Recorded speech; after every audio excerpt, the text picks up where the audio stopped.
you're solving one very particular problem, and it makes a lot of sense to just take the simplest approach to solve that problem. And that is in fact what the FDE should do. That's what the gravel road looks like. And then the paved road, though, has to go by not just this one customer, but like a bunch of other customers that are further down the road. So the paved road often looks a little bit different.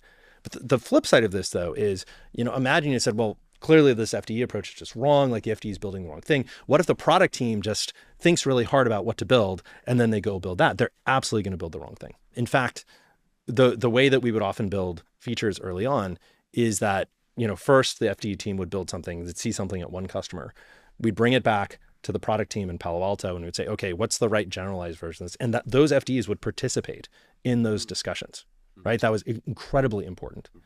And then we'd identify several other customers. Well, if it worked for this customer, we think it could work for this other customer.